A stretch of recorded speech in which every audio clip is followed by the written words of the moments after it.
unusual abandoned places in the United States of America. I'm really looking forward to getting into this video. Before we do, appreciate if you guys can that subscribe button. Let's check out these unusual abandoned places. From a desolate prison in Ohio to an empty lighthouse off the shores of Oregon, today we look at unusual abandoned places in the United States. Alright, this is gonna be good. Bro, I bet you any money half of these places, I definitely don't want to go. Number 11, Salton Riviera. Amid the deserts of California, just under 60 miles outside of Palm Springs, is the relic of the resort town that never was. Also known as Salton Seaside, Salton City, or American Riviera, this settlement was centered around the city's marina and was advertised in the 1960s as a desert beach oasis. But rising water elevation, a lack of employment opportunities, and dangerous pollution levels in the Salton Sea all led to this city's downfall, as 81% of it remains incomplete and undeveloped. Number 10. You know what? Abandoned places won't be too bad to explore with friends in the day, but at night, yo, that's when like some of these could be haunted, man. I don't know. Would you guys be down to do that? Mansfield Reformatory. Also called the Ohio State Reformatory, this famed prison has a whole lot of history. Between 1886 and 1910, the Mansfield Reformatory was built upon a 40-acre property. Originally, this land was used as a training camp during the American military contention for secession in the 1860s. But by the time 1867 rolled... Oh, look at that. That's a cool-ass building, bro. That is a cool... I don't know what this is. What is this? What is that? It's not even attached to the house. Around, the region became approved for the location of a new intermediary penitentiary, meant to be a halfway stop between a juvenile detention center and the state penitentiary. The first batch of prisoners to serve time here would assist in its construction, being put to work... Wait, is that what it looks like on the inside? Oh, no, bro. What is... Yo.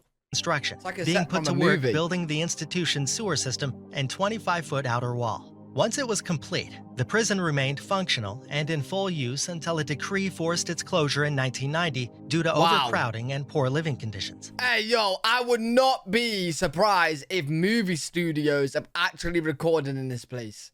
Look at it. It actually looks like a perfect set.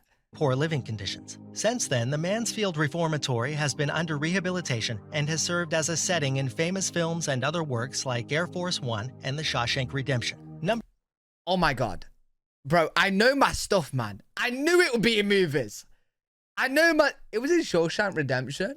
What? As a setting in famous films and other works like Air Force One and The Shawshank Redemption. Number 9. Six Flags New Orleans. Amusement parks are supposed to be fun, vibrant getaways from the real world. And when it opened in 2000 under the name Jazzland, the 140-acre Six Flags New Orleans was just that. With the slogan, "It's Playtime," the park provided visitors with entertainment from attractions like their many DC Comics and Looney Tunes theme rides, plus their Cajun and Mardi Gras-influenced park sections. The success of Six Flags New Orleans inspired expansion as the park planned to open a water park on the property in early 2005. But later that year, disaster struck as Hurricane Katrina obliterated the magical grounds, leaving the park in ruins.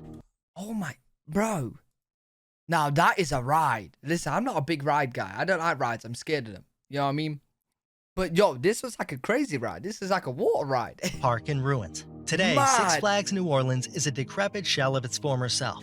Yo, is there multiple Six Flags then? Because I swear, like, people have said they've been to Six Flags or, like, they're going there. Like, it's still a thing now. The park as a whole determined to be an effective and total loss. The unique condition of this location has drawn the attention of the public and Hollywood alike, with thrill seekers recording video of the park for YouTube and filmmakers using the site for movies like Stolen, Dawn of the Planet of the Apes, and Jurassic World. Number 8, big movies. Elkmont Historic District. The Little River Valley in the Great Smoky Mountains of Tennessee's Sevier County is a gorgeous example of the Appalachian wilderness and historically a popular location for hunting and fishing. The area of Elkmont was originally settled by settlers in search of gold, but when a logging company took over the region, the owner opened it up to locals in search of game. As timber in the region ran low and the owner sold much of the land to the Great Smoky Mountains Park Commission, he began transitioning Elkmont Valley into an Appalachian vacation spot. Cottages, cabins, and even a hotel sprouted up in Elkmont, and the small community of buildings would become a resort town. The forest-shrouded residents of the region sought to further protect their slice of paradise after the lumber company up and left. They sparked the movement to establish the Great Smoky Mountains as a national park, but this would cause the settlers to have to sell their property to the government. As their leases ended, Elkmont would become an isolated cabin town with many of the cottages and clubhouses protected as historic. Yo, now this is what I'm saying. Imagine exploring this place at night. Nope. There will be... It would be scary, bro. It would be... Yo, let me know in the comments if you would go here at night. That would be so scary, man. Historical buildings today. Number 7, Cape Romano Dome Home. In the late 1970s, after retiring from the oil business, one man decided to construct his dream vacation home. Purchasing plots of land and a barge to transport supplies and constructing the white concrete structures, he slowly but surely put together his 6-dome home on the shores of Caxambus Island in Cape Romano. Bro, this is like a house that you would be in on a different planet. Bro, what? Island in Cape Romano. To prepare for the Florida home, he built a full-scale model on a Tennessee property he owned, the likes of which can still be found today. Eventually, after exchanging hands a couple times, the original designer of the dome home moved in permanently, enjoying the unique, tranquil setting and fishing opportunity. But wait, so this was like a project to see what it would look like or turn out to be like? Did he go ahead with his actual home? I want to see that. Like, how does that look? Over the years, erosion took its toll and the sea level rose to meet the pillars on which the dome sat. Then Hurricane Wilma hit in 2005, destabilizing the home's foundation. In the years to follow, the coastline would rise and the distance from these decaying homes would continue to increase. As of 2017, thanks to Hurricane Irma, only 4 of the domes remain intact. Yo, that is actually a cool shot. Yo, you reckon like this will be one of those things in the future where like future humans are like, oh my god, what are these dome things and why did they create these in the water? And people are gonna be like, yo, it's gotta be aliens, bro. Then they find this picture somewhere on the internet. But then again, it's a lot different now because we've got the internet and everything's documented, so they could just find this video where it's just a house. Maybe the internet got wiped out. I don't know. Now 180 feet away from the land they were once atop. Number 6, Bannerman Castle. A grand structure sits on the Palapel Island of the Hudson River, reminiscent of fortresses from across the Atlantic. The Great Bannerman Castle was originally erected by an Irish immigrant named Francis Bannerman VI as a regal storage space for his burgeoning military surplus business. Wait, I got a question. Is there many castles in America? Because I don't see or hear of many. Like, this is very rare for me to see in America. Like, in the UK, we got loads, bro. Loads. This is really cool. However, the building stopped construction in 1918 with his passing. 2 years later, more than 200 pounds of ammunition and powder exploded, destroying part of the structure and leaving it in disrepair. Over time, the sale of firearms to the public became more difficult due to state and federal regulations. And with the sinking of the island's serving ferry, the castle and its stockpile became vacant after 1950. Eventually, the state purchased the island, removed the munitions, and began giving tours to the public. But after a fire broke out in 1969, just a year after its reopening, New York designated Bannerman's Castle as off-limits. Today, it remains a popular landmark, though the ruins have been the victim of vandalism and neglect, with portions continuing to collapse periodically. Number 5, Glen Rio Ghost Town. Straddling the border between Quay County, New Mexico, and Deaf Smith County, Texas, is the real-life version of Radiator Springs from Disney's Cars. The quaint town of Glen Rio once served as a popular pit stop along the famous Route 66. It began as a railroad town named Rock Island, but switched to Glen Rio in 1908 and began receiving traveling motorists by 1917. But with the formation of Route 66 in 1926, the small town quickly grew as business picked up heading into the 30s. Glen Rio added multiple filling stations, motels, and dining establishments in both states it occupied to accommodate the increased traffic. However, in 1973, Interstate 40 was installed and completely bypassed the small community, allowing travelers to skip the collection of businesses entirely, just like the fantasy town of Radiator Springs. Yo, that's actually crazy how like something will be booming and you got a great idea to start a business there, and then boom, a new road is, you know, made and people don't even need to go down there now. You just lost all business. Mad. This relation wasn't lost on filmmakers either, as Pixar animators took road trips across Route 66 in preparation for the film, experiencing the classic highway firsthand. As a result, an Easter egg can be found in cars paying tribute to this ghost town by way of the Glen Rio Motel, which uses the real-life Little Juarez Cafe in Glen Rio as inspiration. Number 4, Tillamook Rock Lighthouse. Once the most expensive lighthouse ever built on the West Coast, this structure is a gorgeous historical landmark. But time and Mother Nature haven't been too kind to the Tillamook Rock Lighthouse, as the waters off the Oregon coast have thrashed it since its completion in 1881. The hazardous weather and difficult time endured by the lighthouse keepers and suppliers earned the building the nickname Terrible Tilly. The isolated building sits atop a large rock about 1.2 miles off the shore of Tillamook Head, and as such, keepers working here endure hardships in their work. The lighthouse stayed in operation until 1957 due to the extreme cost to upkeep the Great Sea Beacon. Afterwards, it was used for a short time as a columbarium, or a public storage center for... Wait, I got a question, bro. You know how lighthouses are, like, designed to, you know, help people that are, you know, boating? They're in boats. Who pays the lighthouse people to do their jobs? Is it the government? Like, who actually pays them? You know what I mean? Because the boat people won't. Why would they pay them? They'll just boat. Unless they do. I don't know, actually. Does anyone know?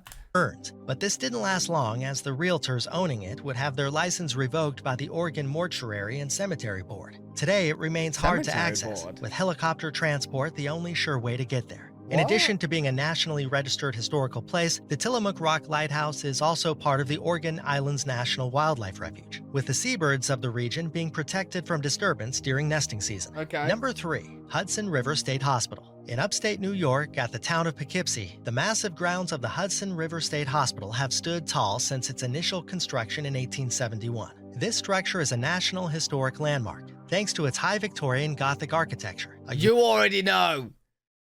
Listen, if you watch my other channel where I do horror, you know I don't like hospitals, man. You know I don't like them.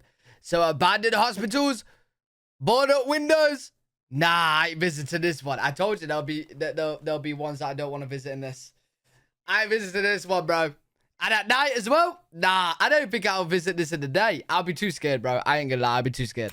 Unique style and the first of its kind among American institutions. 15 separate buildings make up the hospital grounds, many of which were built after the institution's initial launch. And the property itself is 296 acres. But as progress was made in the psychiatric field, less and less patients required being committed to mental health facilities such as this. As patient numbers dropped, so went the general maintenance, and the buildings would begin falling into disrepair. It wasn't until 2003 that the hospital as a whole finally closed. Since then, it's endured fire damage and deterioration, creating a haunting setting for interested tourists. He said it himself, haunted setting. I'm all good, bro. I don't do well with haunted things. I ain't gonna lie. Yo, I'll pass on that one, bro. Number 2, the domes of Casa Grande. Strange domes and tunnels sit just outside of the Arizona town of Casa Grande. What are they? These odd buildings once belonged to a circuit board manufacturer called Intercon Technology, and this site was meant to be their new headquarters upon construction in 1983. But when the company went under and the Union of California assumed ownership that same year, they would remain incomplete and abandoned to this day. Since then... Yo, I got an amazing... I don't even skate, but I got an amazing idea for these. Turn these into skate parks. Bro, that would be such a good idea. Yeah, I don't even skate, bro. Would that be a good idea? They just look like a skate kind of... They look like a kind of like a thing on Skate 3, the game. If you know, then you know, bro. To this day. Since then, a number of rumors regarding the desert oddities have arisen. Some of these rural legends include the presence of portals that can apparently lead to alternate dimensions, the site acting as a medium for summoning demons, and the rumor of rituals which resulted in souls being trapped there. In reality, though, these domes are barely staying aloft as they crumble and decay, now covered in graffiti. Hey, maybe it's empty because there was teleporting that goes there, bro. They just go in there and they teleport to a different dimension. Casa Grande domes have been deemed a safety hazard and as such are no longer widely open to the public. Number 1, Kennecott. They're not open to the public because they teleport your ass to another dimension, bro. Hey, listen, we gotta go there. Listen, don't blame me for people going there. I don't want to be in jail. I take that back. Nobody go there. Nobody go there. We'll organize it. You know what I mean? We'll organize it. Hot mines. From 1906 to 1938, this U.S. National Historic Landmark was operational and one of the richest producers of copper ore in the world. These mines turned out over 1 billion pounds of copper during their use, but in the 33 years, they eventually ran dry. The mills of the Kennecott mines, which were named for the glacier that sits in the Alaskan Valley below them, are still standing today, but only as a tourist destination for curious hikers. I knew that would be a good video. That was really interesting. Let me know which one of them you'd want to explore the most. You already know which one I want to explore the most. I want to explore those portals. I want to go to the portal domes. But yo, cool video. Enjoy that. Hopefully you guys enjoyed as well. Let me know what you guys think in the comment section. If you guys enjoyed, make sure you leave a thumbs up, subscribe for more content. Live every single day on twitch.tv/L3WG. If you guys want to check me out over there, I'll see you all in the next one. Peace.